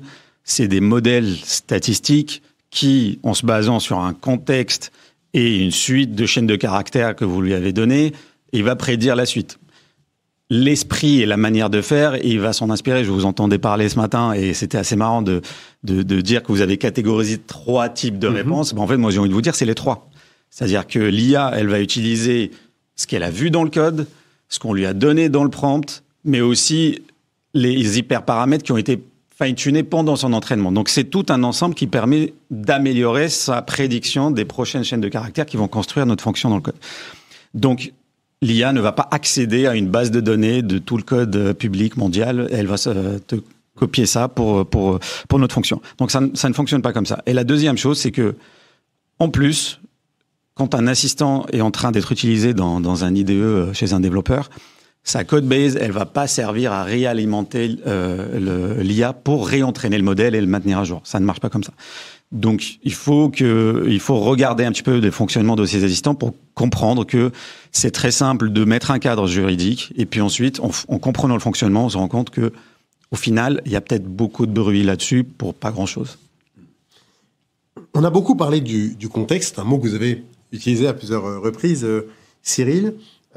Question pour tous les deux encore sur la question du contexte. Comment est-ce qu'on s'assure que l'IA, le bot ou l'assistant que vont utiliser les développeurs dispose bien du contexte? C'est-à-dire que vous allez développer pour telle fonctionnalité, peut-être en interne, en externe. Si on développe en interne, eh bien, il y a telle caractéristique. Vers l'externe, il y a telle caractéristique.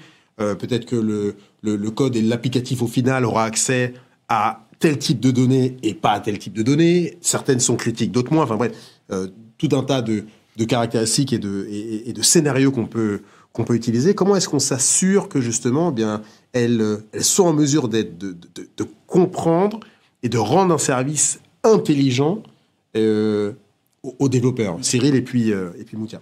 Alors effectivement, il y a plusieurs axes sur le contexte. Le premier, déjà, c'est le prompt lui-même. C'est-à-dire que quand on va faire le prompt pour l'IA, on va lui indiquer le contexte global de l'entreprise, son secteur d'activité, mais aussi des informations relativement techniques générales sur le type d'architecture qu'on a au sein de l'entreprise. Ça, c'est pas trop confidentiel déjà, Cyril. On n'est pas sur quelque chose qui commence à être peut-être un peu pointu pour une IA publique, j'entends. En tout cas, c'est des termes qui restent relativement génériques. Si on se dit qu'on est sur une architecture microservice event-driven, c'est quelque chose de très générique. On n'est pas dans le secret industriel de ce qu'on est en train de faire. Donc c'est effectivement des choses qui sont génériques à l'ensemble des applications qui peuvent être dans l'entreprise et qui vont déjà aider l'IA à générer des choses qui sont pertinentes, qui sont en tout cas plus pertinentes que se baser sur une base de code publique. Et après, ça va être de l'alimentation, eh bien, à travers soit des connaissances métiers de l'entreprise ou aussi, on a parlé justement tout à l'heure de l'écriture des tests unitaires, mais ça vaut aussi pour l'écriture de code. Quelles sont les bonnes pratiques à l'intérieur de l'entreprise ? Qu'est-ce que les développeurs ont pris comme décision d'architecture ou d'écriture du code ? Comment ils ont écrit leurs applications précédentes ? Toutes ces connaissances-là vont permettre justement à l'IA de proposer du code, des tests unitaires qui sont cohérents par rapport à ce qui existe déjà dans l'entreprise et qui est finalement très propre à l'entreprise, très spécifique. Et puis le dernier point pour moi, et on en revient à la place de l'humain dans l'IA, c'est le feedback et c'est l'amélioration continue. C'est qu'à un moment donné, il faut toujours avoir un humain, un expert, un développeur senior, un responsable technique qui va pouvoir donner du feedback à l'IA, qui va pouvoir revoir les revues finalement pour se dire attention, en fait, nous, dans notre contexte métier, dans notre domaine d'activité, on a cette petite contrainte-là qu'on n'avait pas encore injectée et qui change la manière dont le code est généré, qui change la réponse. Et donc, on va avoir cette amélioration continue je réinjecte cette petite contrainte ou modification dans l'entreprise qui va permettre d'affiner de plus en plus l'IA. Mais pour moi, c'est vraiment de l'amélioration continue qui est prise par un être humain expert du sujet. Moutia, sur cette question de contexte. Alors, moi, c'est surtout le deuxième sujet qui m'intéresse et que je trouve qu'on souligne pas assez, c'est que un assistant de génération de code, il est utile au niveau d'un composant technique. C'est-à-dire que quand je suis en tant que développeur, je suis en train de coder, je travaille sur un repository de code. Ça peut être un monorepo dans lequel il y a toute mon application, comme ça peut être un repo sur lequel il y a un seul composant de mon application. Donc le contexte dont l'IA dispose à ce moment-là, c'est uniquement le contexte de ce repo-là. Donc elle a connaissance de la code base de ce composant-là ou de cette application-là. Donc elle sait être utile et apporter de la valeur avec cette limitation-là.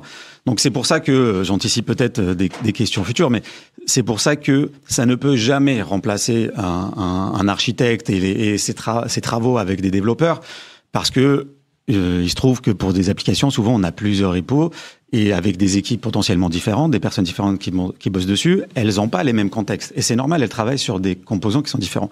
Donc elles vont être meilleur sur ce composant-là peut-être que la moyenne des développeurs, mais pour avoir la global picture de toute l'application, c'est un peu plus compliqué. C'est là où la matière grise humaine entre en jeu et elle est encore toujours nécessaire et elle le restera selon moi. Vous avez répondu un peu tout à l'heure, mais je vous repose quand même la question sur la provenance du code, et vous avez tous les deux précisé, mais bon, j'aimerais quand même vous faire réagir encore une nouvelle fois. C'est qu'il y a quand même, lorsqu'on regarde, de mon point de vue, vous en doutez, je regarde pas forcément que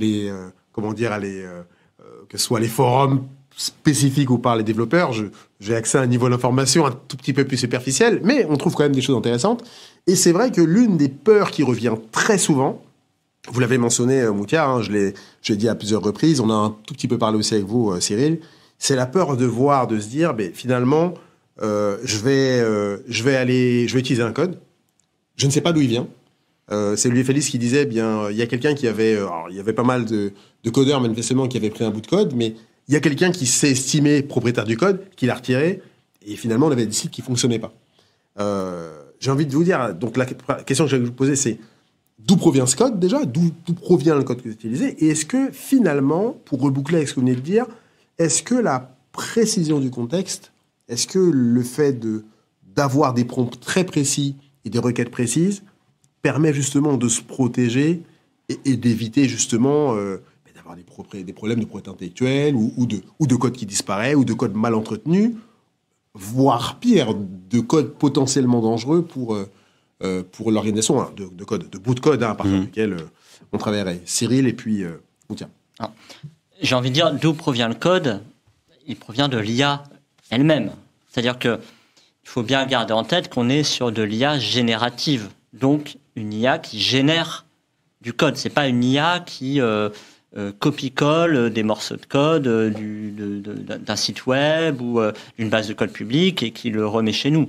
C'est bien un phénomène d'apprentissage. En fait, l'IA a certes appris sur des bases de code publiques, sur des forums, des sites, etc.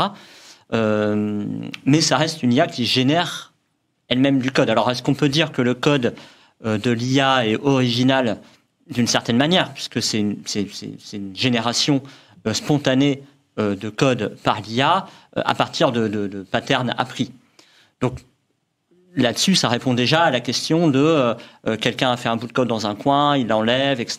Il n'y a pas vraiment cette notion-là, d'autant qu'en plus, ce n'est pas de la recherche de l'IA en temps réel. C'est pas au moment où je lui demande quelque chose qu'elle va aller consulter Internet et trouver des bouts de code. Elle va me répondre par rapport à son apprentissage. Et donc effectivement, on n'a pas ce phénomène finalement de copier-coller de code qui se retrouverait d'un client chez un autre, par exemple. Moutia. Alors, je complète ce que disait Cyril, mais comme je le disais tout à l'heure, déjà, premièrement, cette crainte, elle est légitime. Et c'est ancré dans notre culture à la fois française et européenne, mais c'est totalement légitime. Mais ça vient aussi d'une méconnaissance du fonctionnement de ce que c'est qu'un LLM, ce que c'est que les transformers, et comment ces modèles-là ont utilisé le deep learning pour, du coup, apprendre les patterns qu'ils vont nous proposer. Donc, le premier point, c'est, comme le disait Cyril, il n'y a pas de notion d'accès à une base de données en live quand je suis en train de coder, donc il n'y a pas de copier-coller. Je pense que l'histoire que votre intervenant racontait ce matin, elle a peut-être été placée dans le mauvais contexte, peut-être qu'il parlait de quelque chose d'open source qui était mis sous forme de librairie ou autre qui a disparu, mais c'est pas si l'IA a appris quelque chose sur la base d'un code public et qui disparaît, ça ne changera absolument rien sur ma code base à moi si elle m'a généré la même fonction chez moi avec le même pattern mais qui est adapté à mon business. Le deuxième point, c'est que, encore une fois, dans une expérience de développeur qui est en train de coder, je me rappelle plus du chiffre exact, mais il me semble que plus de la moitié des fois, en fait, le LLM, donc le codex qui est derrière, par exemple, le Copilot, si je prends Copilot encore une fois comme exemple, il tourne plus de la moitié des fois en local dans mon IDE. Et il n'y a pas d'appel à Internet à chaque fois. Pour faire la génération de code, il y a quasiment la moitié, voire plus, des générations qui se fait en local dans mon IDE parce que le modèle a été packagé pour faire ça. Donc, il y a plusieurs niveaux pour se dire, certes, cette crainte-là, elle est légitime et donc, pour ce cas-là, on va faire un cadre juridique et légal qui est négocié avec les fournisseurs de ces technologies-là, juste pour avoir justement des protections futures. Mais il faut aussi se rassurer en s'intéressant au fonctionnement de comment fonctionne un LLM.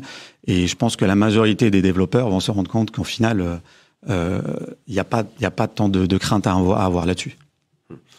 Beaucoup de questions en ligne. Réponse rapide, messieurs, s'il vous plaît. Au final, quelle est la différence avec un développeur qui copie du code provenant d'un forum et autres? Allez pour vous, Cyril. Pour moi, la grosse différence, c'est justement que l'IA ne copie-colle pas, mais génère du code par rapport au contexte et à ce qu'on lui demande, et va appliquer des patterns pertinents par rapport à ce qu'on lui demande. C'est pas du tout du copier-coller de code qui serait un peu hors sol par rapport à la base de code existante. En fait, l'IA va aussi se calquer sur l'existant. Remarque, c'est pas vraiment une question, mais c'est une remarque, je la lis. Attention, l'IA peut proposer du code identique à du code existant soumis à IP. D'ailleurs, GitHub propose une feature qui vérifie qu'il n'y a pas de code identique. Remarque au passage, et je pense que ça complète ce que vous disiez. Autre question, comment l'apprentissage de l'IA est-il validé. Et là, on est sur la question de contexte et ces questions aussi. Je pense une question pour vous, Moutia. Donc, si on parle d'apprentissage, là, on est en train de parler de l'entraînement des modèles qui servent à générer du code. Oui. Alors, là, pour le coup, c'est plutôt, je pense, une black box aujourd'hui sur comment les entraînements ont été validés. Ce que je sais, c'est que si on prend la majorité des assistants de génération de code aujourd'hui, ils ont été entraînés sur la majorité du code open source public sur Internet. Donc, il peut y avoir des fois des codes qui sont peut-être soumis à de la propriété intellectuelle et qui sont publics, ce qui est déjà une problématique de base, parce qu'ils devraient pas l'être. Mais je suis quasiment certain que, par exemple, si on prend l'exemple de Copilot, il y a forcément des mécanismes d'abord de sélection et d'échantillonnage des datasets. Donc d'abord pour éviter de tomber sur ces problématiques-là, mais aussi de valider que faire des tests de validation des prédictions du LLM, c'est-à-dire que sur la base de ce qu'on lui a donné en entrée pour son entraînement, est-ce que quand on va lui donner des instructions, les générations de code qu'il va proposer, elles correspondent au pattern qu'il a pris. Donc comme tout modèle qu'on va construire avec du deep learning, il y a des process de validation pour nous assurer qu'il y a un certain nombre de seuils de qualité qui doivent être franchis pour que le modèle soit utilisable. Et ça doit être applicable exactement de la même manière à ces assistants de génération de code. Alors, il nous reste moins de 2 minutes et encore 2 questions.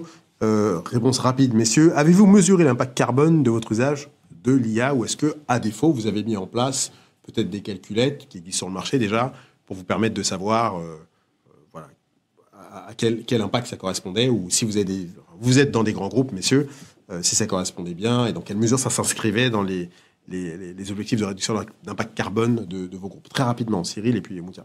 Alors, ça s'inscrit dans le calcul global de l'impact carbone de l'utilisation de nos services cloud, en fait.